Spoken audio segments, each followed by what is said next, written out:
In this video, I'm going to show you how to integrate Airtable with Zapier Manager step by step so you can connect your workflows, automate tasks, and save a ton of time. If you're building automations for your business, content, or team, this is a simple setup that can make a big difference. And if this tutorial helps you out, make sure to hit like and subscribe for more easy software guides just like this.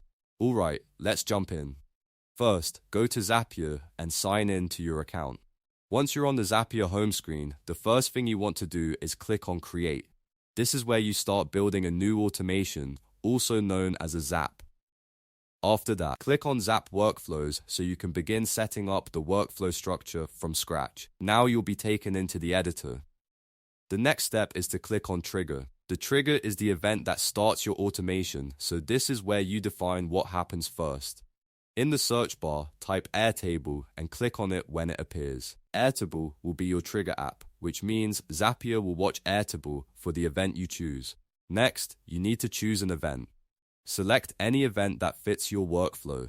Depending on your use case, this could be something like a new record, updated record, or another Airtable activity. Once you've selected the event, log into your Airtable account when prompted. This allows Zapier to connect securely to your Airtable base and access the data needed for your automation.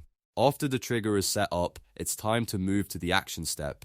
Click on Action to add what you want Zapier to do after Airtable fires the trigger. In the App Search field, type Zapier Manager and select it from the results. Zapier Manager is useful when you want to manage or control Zapier-related tasks as part of your workflow. Then click on Choose an Event and select the event that matches your automation goal. Again, you can choose any supported event that works for your setup. Once that's selected, log in to your Zapier Manager account if required. This connects the action side of your automation so Zapier can perform the task you've configured.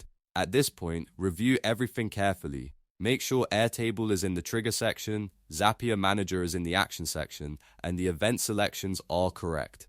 This is the best time to double-check your setup so you don't run into issues later. When everything looks good, click Build It in the top area if needed to continue refining the workflow. Then, click Test Run. Testing is an important step because it lets you confirm that the trigger and action are working properly before you publish the automation.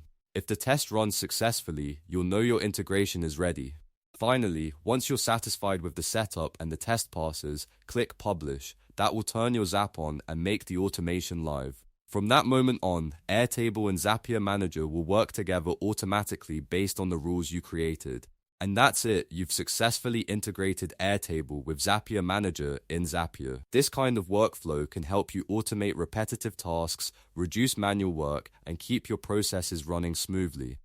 If this video helped you, please give it a like, subscribe for more tutorials, and I'll see you in the next one.